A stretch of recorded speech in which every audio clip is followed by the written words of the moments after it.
Counting down. Okay. All right. Today is February 14th, 2020. My name is Angela Schmidt. I'm the film archivist here at the University of Alaska Fairbanks, and I'm with Rachel Cohen. Hi, I'm the archivist here at the University of Alaska Fairbanks. We're with the Alaska and Polar Regions Collections and Archives, and we're here to give you a tour of our facilities. We're recording this early because in some of our testing of the live stream, we were having problems with the Wi-Fi connectivity in our building. We basically are housed in a concrete bunker. So this is about the only way that we could think of to record this, so that you could actually see some of the background of what we do. Exactly. Okay. So tell me about the collections here at UAF. So the primary special collection at UAF is the Alaska and Polar Regions Collections and Archives, lovingly known as APRCA. We are one of the state's largest collections of Alaska and polar-related materials. Our primary area of collection is, of course, Alaska. We also function as the University Archives, which means we're also collecting records that relate to the University of Alaska and both the statewide university system and our individual campus, which was founded in 1917 as a federal institution, which was the Alaska College of Mines, long before statehood. So that's sort of how we started.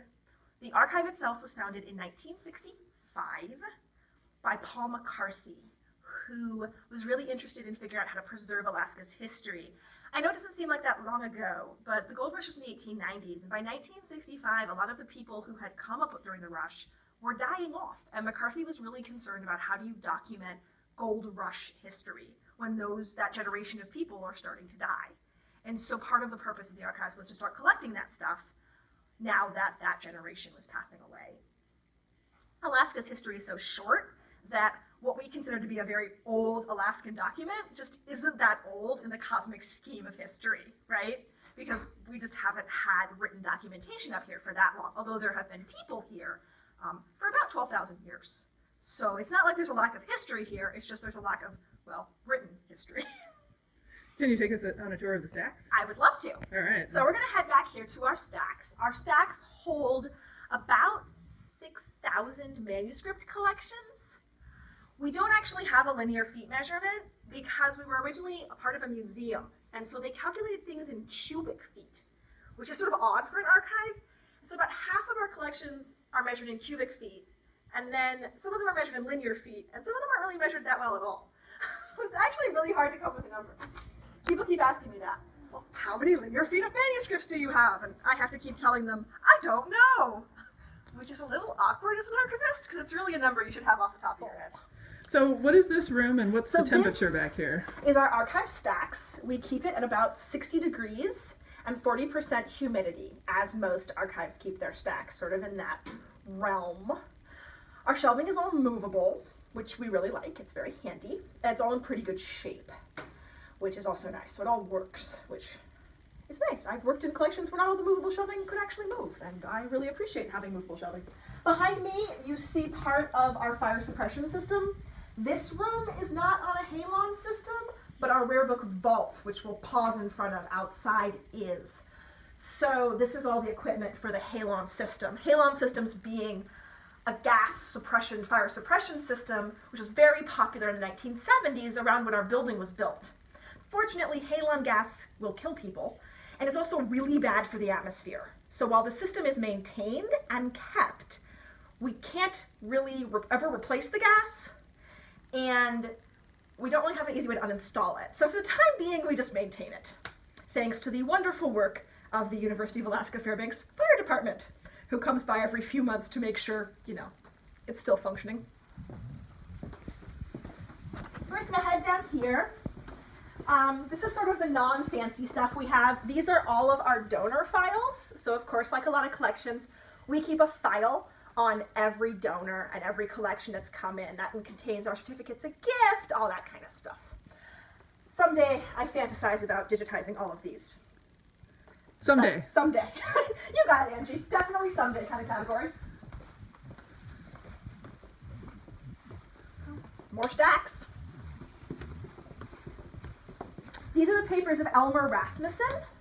He is the man for whom our library is actually named. So the Rasmussen Library. Elmer was a banker in Alaska, and he made a bunch of money and then decided he wanted to give it back to the state. There still is a wonderful Rasmussen Foundation, which is one of the big state charities. And they continue to support our collections through our rare book purchasing. So we're very grateful to them and very happy to have his family papers, a lot of his family papers. This space is huge.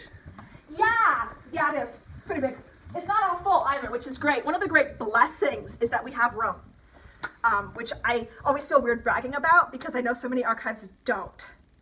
So it's a rare pleasure that we actually have space to put things. Let's go this way and we'll head over to the maps. One of our huge collections is maps. We collect both rare maps and manuscript maps, maps of Alaska, because so many of our collections come from archaeologists and anthropologists, and if there's one thing archaeologists and anthropologists like doing, it's drawing maps of things. Lots of maps, which is a wonderful blessing. So we keep all of our maps in a couple different places. Most of them are back here. I'm impressed with your ability to walk backward. Tour guide, man, I was a tour guide for many years. Maps, so we pulled a few out to show off. This is our big map table, which is usually where we end up putting things, you know. And these are from our manuscript map collection, which ranges from like hand-drawn stuff to construction maps. So this is some kind of pipeline being constructed outside of Dawson. So you can see Dawson City there, and there's the Yukon River, and they're doing some kind of piping, probably for a water system, but I'm not sure. We'd have to look it up to find out more, but it's kind of a fun one. So Dawson is in Canada, so collections also Yes, include yes. not just Alaska. We collect all through the polar Arctic regions. And then one of our other fun maps that we pulled out, this one's from 1770. Our maps go all the way back to sort of when they first started trying to map Alaska. And one of the things I love about this map is that you can't actually see Alaska. You just sort of see this blob. It looks like a pink elephant. It kind of does. I can see it. I could totally see it. Yeah. Should we head out to the reading room? Yes, let's do it. All right. I saw that the reading room was packed with researchers today. Yeah, we had a bunch of people today. Our reading room's only open by appointment, so I try to schedule people on top of each other. That way, if I have to be here, I at least, can't be in meetings. I can make sure that I'm not serving multiple people. This is sort of our workspace where people like our lovely student assistants work on various projects, and they can keep an eye on our patrons. One of the really nice things about our space is we have plenty of windows, so you can have really clear line of sight, which is critical for security. So we're in a secure space right here, but beyond the windows is where the researchers would be. Yep. Okay. Come on out here. And we have our reading room. So there are, of course, we can technically accommodate up to 16 people in this room. Ideally, I don't like to schedule more than 8 because I don't usually like people to share tables unless they came together and really want to share a table. People often don't. We do have lockers, but most of them don't actually work. A lot of them don't lock. So generally we ask people to put coats against the wall here, which I think wouldn't work as well if we had more patrons more regularly. But we're often scheduling one person at a time. We also use the space for classes and other types of events. So What kind of classes? So we do, right now we're mostly doing courses in the history department and courses in the Northern Studies department. The University of Alaska Fairbanks offers a degree in Alaska and Northern Studies. So those are some of the classes we do regularly. I'm hoping to eventually expand us out to other departments, but we're not there quite yet. Okay. This is our big map table. This is where researchers can look at maps? Okay. Yep, that's where we Okay. pull them out and let them see them. Fantastic. Our maps are not that often used because almost all of our rare maps are available digitally, so they don't get as much use as some of our other things. And then we also have a little video station here where if people wish, they can look at films from Alaska's Film Archives, which is run by Angie. All right. And that's very helpful for folks. Can you show us the halon system that you? Yeah, absolutely. So this little room here is our rare books vault. It's not very big, but here it is. And this is, of course, the halon discharge alarm. Because halon replaces oxygen in the air, it can suffocate you. So if it ever goes off, there's a very loud alarm that will, in theory, hopefully go off and warn you so you can get out of the way before the halon discharges. And why do you think we have a halon system? Well, I have a couple theories, but I think my big one is most of these buildings, so there's more halon systems in Alaska than any other state I've ever worked in, I swear. Every collection seems to have one.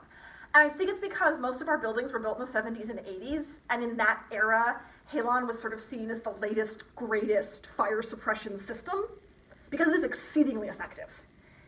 It just also can suffocate you and destroys the atmosphere. So there are downsides to halon systems.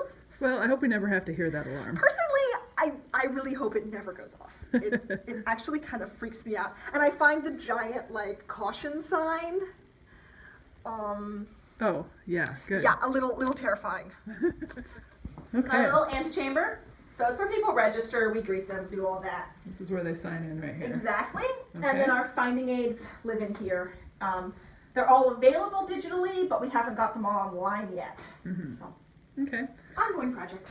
We're gonna head out here. Okay. Right, this is the plan. Can you tell us a little bit about the security of this room? Yeah, so our system is a swipe card Linel system, which is obviously run right here. And normally it's just a standard sort of, you swipe in, you put in a code, you enter and leave that way. In the evenings, we do have a motion sensor system, which we activate and occasionally accidentally set off. And we try not to do that because then people, get mad at us. Everything you see on this floor is Alaska Polar Regions Collection and Archives.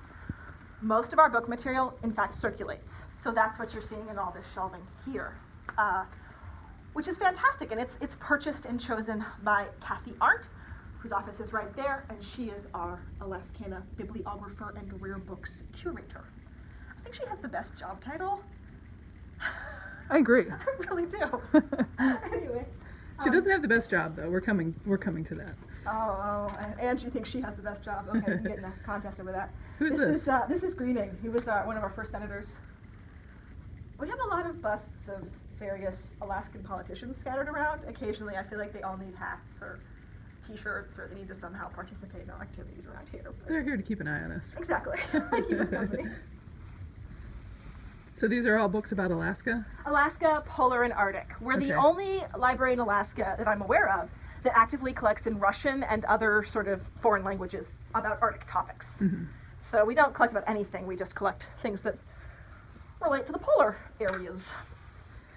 Lots of snow and ice, what we do. Okay, so So- back here in this little corner of the world, Do you want me to take over camera duties? Sure thing. Yeah, no one ever makes it back here. This is kind of the lost corner of the library, but it is my secret lair. Yes, this is Angie's domain. So let us swipe and come on into the chamber. This is one of the spaces where Wi-Fi definitely doesn't work, so this is why we're pre-filming We would not have been able to show you all of this. any of this. Yeah. If we had done this as a live tour. Is this the refrigerator vault or the freezer vault? We don't have a freezer vault, so this is our coldest refrigerator vault, though. It's 40 degrees Fahrenheit and 30% relative humidity, as you were just looking over here at the readouts. So it's actually 39.9 Fahrenheit right now and 26% relative humidity. This chamber was built in 2003 as part of the library renovation. We're very thankful to the Rasmussen Foundation for some of the funds that they gave us to build this vault. It contains about 5,000 films, historical films about Alaska. We collect all moving images that pertain to the history of Alaska. We have a lot of home movies. We have a lot of industrial movies. A lot of movies that were filmed by missionaries who came to Alaska for a short period of time, or teachers who were here. Yeah, so come on in. actually been working on a project to consolidate our films so that they're very efficiently stored on shelving in here. Because unlike in archives, our audio-visual materials are kind of bursting at the seams, and we really are trying to squeeze them in here as best we can. Angie is jealous of my space. I am very jealous of your space, yeah. We're actually applying for some grants right now to expand our vault storage. And we'd like to get a freezer so that we would have a space to put some of our most rapidly decaying films. So this is what films look like when they come to us. They come to us in boxes, and you know, they go up on the shelf like this and get sort of a temporary record until we have a chance to process them. At that point in time, they go into an archival canister, and they get barcodes, and they get the number written on the label there, and they get put onto cores and flat packs, and that's how they are stored. And then this goes right up on the shelf like that. It's good to go, and we can pull it if need be for digitization. At the moment, we sort of are digitizing as new collections come in, or as researchers have a need for things to be digitized. It's an ongoing process with film, of course, and any sort of moving image media, because you know, like 20 years ago when I started, we were putting films onto VHS tapes for people to access, and now we're making high-resolution digital copies to put on the internet for people to access. So, you know, it's just a continuous evolution of how you make these items accessible. Well, can we go somewhere warmer now? Okay, I see your nose is getting red. I'm so cold. I spent so much time I'm in here, so I don't cold. even think about it anymore. We certainly can. This is a vault, another vault that's up on the 5th floor of our library. We have two vaults. We have the film vault, which I've already showed you on the 2nd floor of the library, and then this is our magnetic media vault. This is on the 5th floor of the library. This space is about 900 square feet, and it is maintained at 50 degrees Fahrenheit and 30% relative humidity. So on these shelves behind me, you can see some open reel audio tapes and some audio cassette tapes. These all belong to the oral history unit of our archives. Also in this vault are some magnetic media that belong to the film archives. And here's all of our videotape in every format imaginable.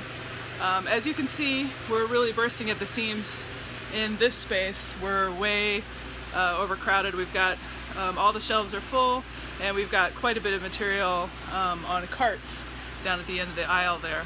So this is one of the reasons that we need to build some additional vault space for our audiovisual materials. And like I said earlier, we're applying for grants so that we can do that. Okay, so where are we at now? All right, so we're still on the 2nd floor, and we're back near the archives reading room.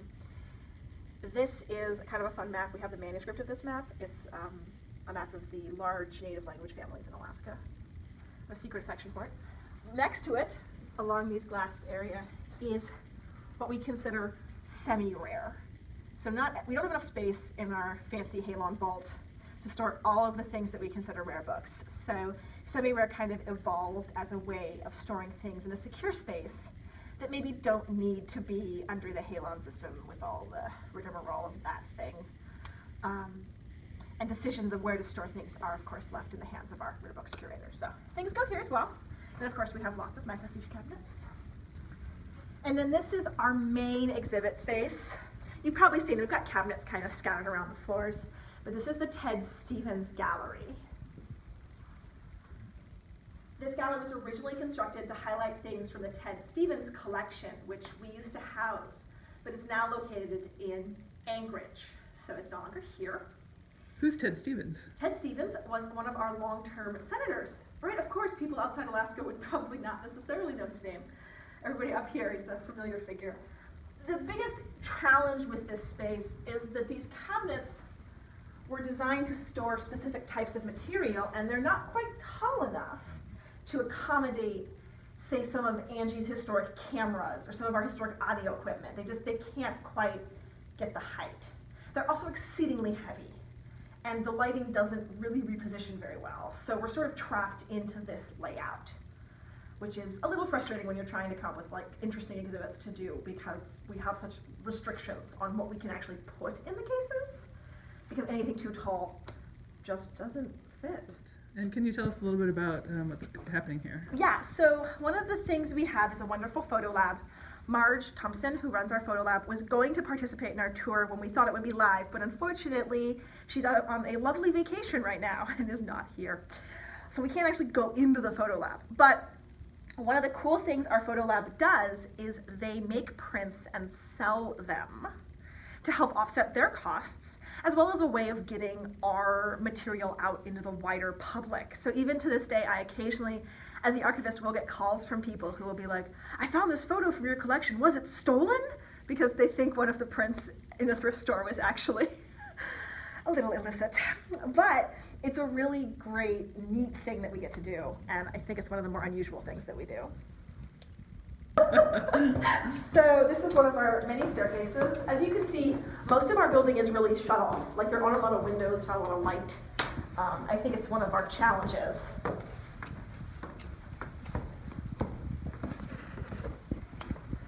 This is our main floor, and then we come around here.